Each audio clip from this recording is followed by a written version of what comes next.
Hello friends, आप सबको मेरा राधे राधे। आज हम देखेंगे हिस्ट्री के एमसीक्यू और आई होप कि आप लोगों की स्टडी अच्छी चल रही होगी। दिसंबर लास्ट चल रहा है और न्यू ईयर आने वाला है। आप लोग प्लीज़ टाइम टेबल अच्छे से बनाएं, उसको फॉलो करें और डेली आप लोग रिवीजन करते रहें क्योंकि टाइम कम है। फैब में फॉर्म आ जाएंगे, आप लोग अच्छे से तैयारी करते रहें। फर्स्ट क्वेश्चन है, महाजनपद काल में कराधान प्रणाली के संदर्भ में निम्नलिखित कथनों पर विचार करें। भुगतान केवल वस्तु के रूप में किया गया था क्योंकि इस अवधि में सिक्कों का पूर्ण उपयोग नहीं हुआ था। कारीगरों और व्यापारियों को करों का भुगतान करने से छूट दी गई थी। आप लोगों को यहाँ ऑप्शन दिए गए हैं, आप लोगों को आंसर बताना है।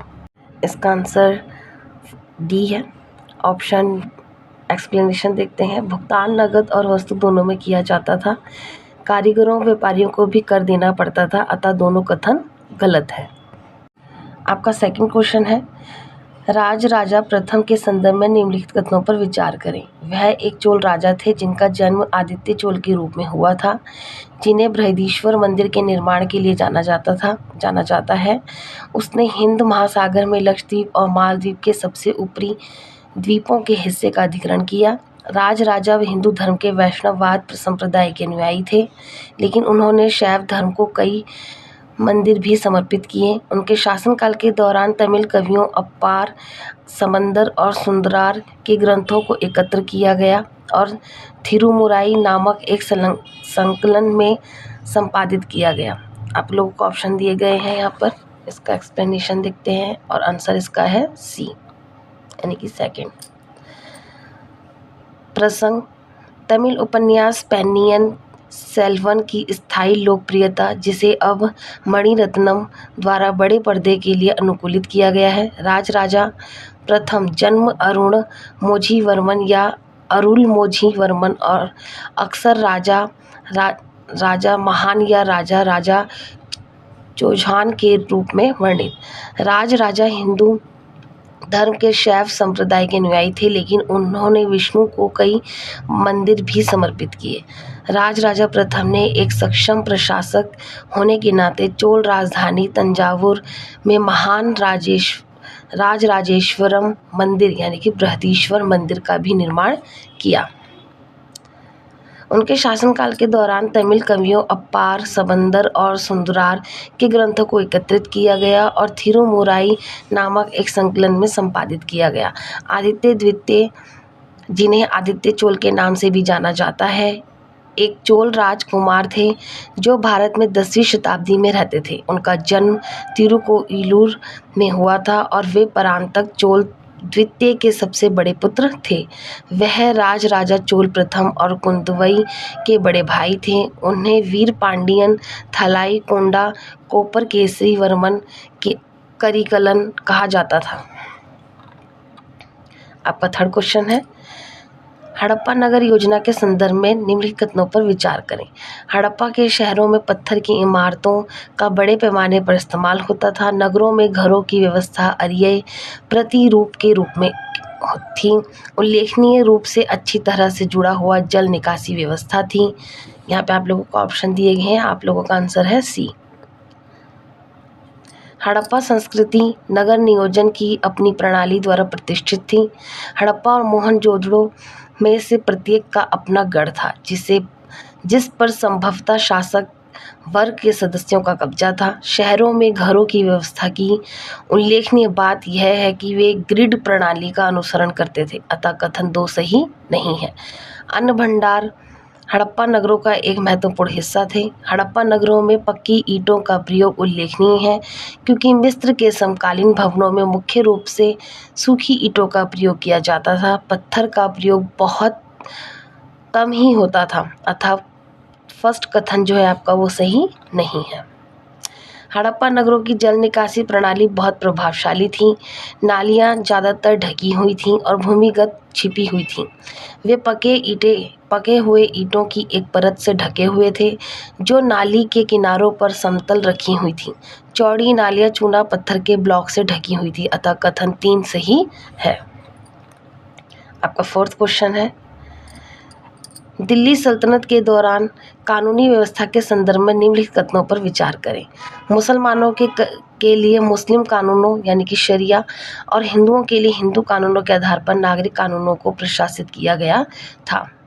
काजियों ने केवल शरिया कानून लागू किया, जबकि पंचायतों और संघों ने हिंदू कानूनों को प्रशासित किया। आपराधिक कानून शासकों द्वारा इस उद्देश्य के लिए बनाए गए नियमों पर आधारित था। इसका आंसर है ऑप्शन डी। दिल्ली सल्तनत औपचारिक रूप से एक इस्लामिक राज्य था। काजियों ने सल्तनत के तहत न्याय विभाग में विभिन्न पदों का नेतृत्व किया। प्रधान काजी न्याय विभाग के प्रमुख थे। काजियों ने मुस्लिम कानून शरिया पर आधारित दीवानी कानून को लागू किया। हिंदू अपने स्वयं के व्यक्तिगत कानूनों द्वारा शासित थे, जो गांवों में पंचायतों और संघों और विभिन्न जातियों के नेताओं द्वारा वितरित किए गए थे। आपराधिक कानून शासकों द्वारा इस उद्देश्य के लिए बनाए गए नियमों पर आधारित था। सुल्तानों को अपने स्वयं के नियम ज़वाबित बनाकर मुस्लिम कानून को पूरक बनाना पड़ा।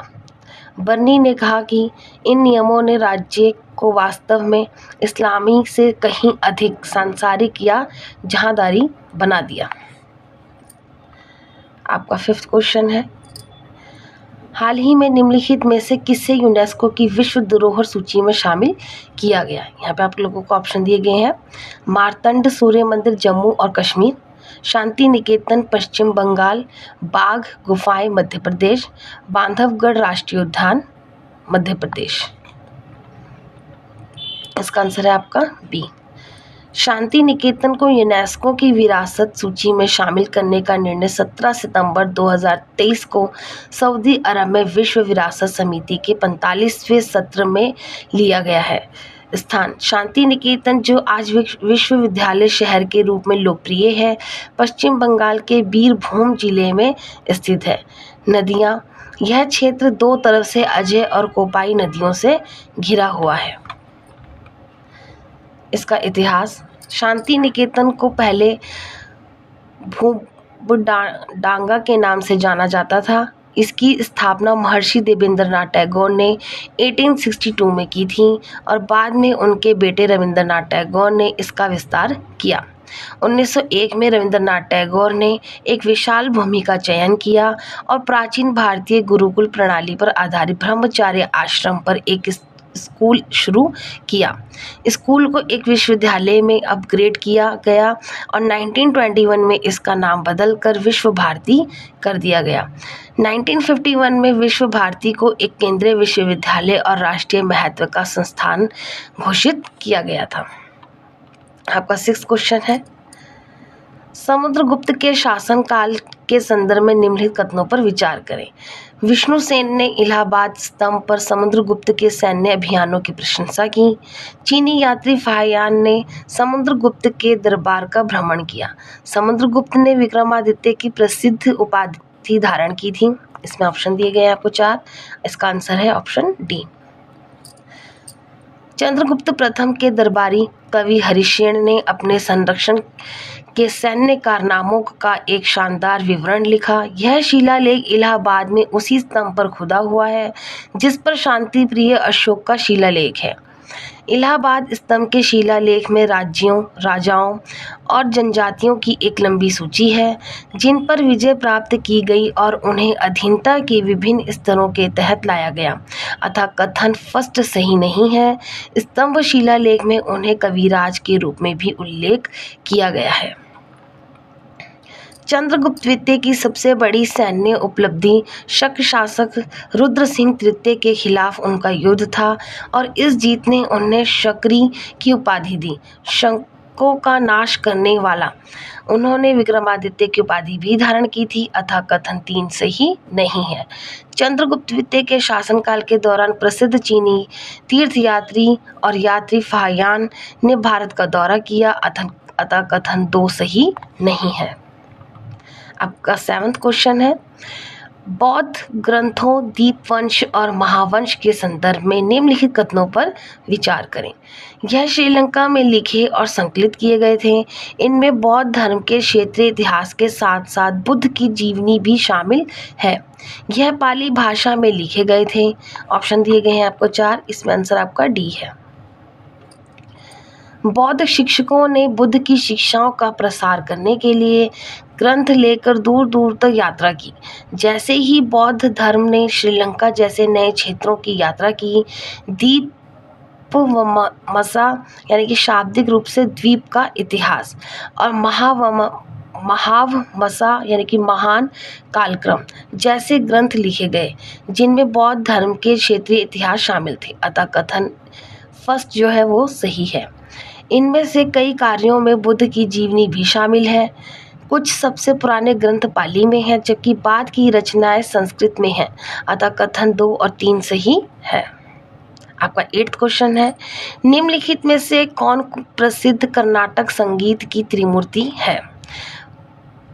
पंपा, पोन्ना और रत्ना, त्यागराज, मुथुस्वामी और श्याम शास्त्री, नन्या, थिक्काना और एरन्ना, सबंदरनार, सुंदरार और अप्पर। इसमें ऑप्शन आपका बी है। कर्नाटक संगीत त्रिमूर्ति त्यागराज, मुथुस्वामी, दीक्षितार और श्यामा शास्त्री का जन्म तिरुवरूर में 1750 से 1850 ईस्वी के बीच कर्नाटक संगीत में गतिशील विकास के युग की शुरुआत हुई। ट्रिनिटी न केवल आपस में समकालीन थे, बल्कि पश्चिमी संगीत के महान संगीतकारों के समकालीन भी थे। पंपा, पोन्ना और राणा को प्राचीन कन्नड़ साहित्य के 3 रत्न के रूप में जाना जाता है। नन्या, थिक्काना और एन्ना को कवित्रयम के नाम से जाना जाता है, जिसका अर्थ है कवियों की त्रिमूर्ति। इन कवियों ने महान महाकाव्य महाभारत का तेलुगु में अनुवाद किया। सुंदरार, सबंदर, अप्पार 7वीं और 8वीं शताब्दी के 3 सबसे प्रमुख तमिल कवि हैं, जिनकी रचनाओं में थेवरम, तिरुमुरई, शिव भक्ति कविता के पहले 7 खंड शामिल हैं। आपका 9th क्वेश्चन है, हाल ही में वारंगल, नीलांबूर और Thrissur UNESCO global network of learning cities यानी कि GNLC में शामिल हुए हैं। इस संदर्भ में निम्नलिखित कथनों पर विचार कीजिए। एक अंतर्राष्ट्रीय नीति उन्मुख नेटवर्क, सीखने वाले शहरों का यूनेस्को ग्लोबल नेटवर्क, प्रेरणा, ज्ञान और सर्वोत्तम प्रथाओं का एक नेटवर्क है। इसका समन्वय UNESCO international institute for educational planning द्वारा किया जाता है। नेटवर्क SDG 17 को छोड़कर सभी सतत विकास लक्ष्यों SDGs की उपलब्धि का समर्थन करता है। इसका आंसर आपका बी है। एक अंतर्राष्ट्रीय नीति उन्मुख नेटवर्क, सीखने वाले शहरों का यूनेस्को ग्लोबल नेटवर्क, प्रेरणा, ज्ञान और सर्वोत्तम प्रथाओं का एक नेटवर्क है। UNESCO institute for life long learning UIL द्वारा समन्वित है। नेटवर्क विशेष रूप से SDG में सभी सतत विकास लक्ष्यों SDG की उपलब्धि का समर्थन करता है। 4 समावेशी और समान गुणवत्ता वाली शिक्षा सुनिश्चित करें और सभी के लिए आजीवन सीखने के अवसरों को बढ़ावा दें। यूनेस्को के अनुसार एक सीखने वाला शहर वह है जो बुनियादी से उच्च शिक्षा तक समावेशी शिक्षा को बढ़ावा देने के लिए हर क्षेत्र में अपने संसाधनों को प्रभावी ढंग से जुटाता है, परिवारों और समुदायों में सीखने को पुनर्जीवित करता है, कार्यस्थल में और उसके लिए सीखने की सुविधा प्रदान करता है। आपका आधुनिक शिक्षण तकनीकों के उपयोग का विस्तार करता है, सीखने में गुणवत्ता और उत्कृष्टता को बढ़ाता है, जीवन भर सीखने की संस्कृति को बढ़ावा देता है। ऐसा करने में शहर व्यक्तिगत सशक्तिकरण और सामाजिक समावेश, आर्थिक विकास और सांस्कृतिक समृद्धि और सतत विकास को बढ़ाता है। समावेशन अन्य शहरों के साथ विचारों के आदान प्रदान को बढ़ावा देगा, मुद्दों के लिए पहले से लागू समाधान प्रदान करेगा और बहुत कुछ। आपका 10th क्वेश्चन है, लास्ट क्वेश्चन है। चन्नाकेशव मंदिर के संदर्भ में निम्नलिखित कथनों में से कौन सा सही है? यह कर्नाटक में यागाची नदी के तट पर स्थित है। मंदिर का निर्माण 1121 ईस्वी में वीर बल्लाला तृतीय के शासनकाल के दौरान किया गया था। इसमें आप लोगों को आंसर बताना है। इसका आंसर है ए। चन्नाकेशव मंदिर स्थान चन्नाकेशव मंदिर कर्नाटक के बेलूर में यागाची नदी हेमावती नदी की एक सहायक नदी के तट पर स्थित है। शासक इसकी शुरुआत 1117 ईस्वी में होयसल राजवंश के राजा विष्णुवर्धन के शासनकाल के दौरान चोलों पर उनकी जीत के उपलक्ष्य में हुई थी। इसे पूरा होने में 103 साल लगे। वास्तुकला। यह मंदिर अपने उच्चतम शिखर पर 37 मीटर ऊंचा है। इसकी बाहरी दीवारें बारीक कलाकृति से सजी हैं, जिनमें विभिन्न मुद्राओं में नृत्य करती लड़कियां और घोड़े, हाथी और शेर जैसे जानवर हैं। आप लोग प्लीज़ इस तरह के मेरे चैनल को क्वेश्चंस को देखते रहें और आप लोग प्लीज़ इसको सब्सक्राइब करें, शेयर करें, लाइक करें। अगर मेरी वीडियो से किसी को भी थोड़ा सा भी लाभ हो रहा है तो प्लीज़ आप लोग शेयर ज़रूर करें, ताकि ये आगे तक पहुंच सके। जो नहीं कोचिंग ले सकते हैं वहाँ तक उनको पहुँचे। और आप लोगों से मेरी रिक्वेस्ट है, ज़्यादा से ज़्यादा आप लोग प्लीज़ शेयर करें, सब्सक्राइब करें मेरे चैनल को और आप लोग स्टडी करते रहें। और जिसको डाउट हो वो प्लीज़ मुझे मैसेज कर सकते हैं। आप लोग ये अच्छे से करते रहें। आप सबको मेरी शुभकामनाएं। राधे राधे।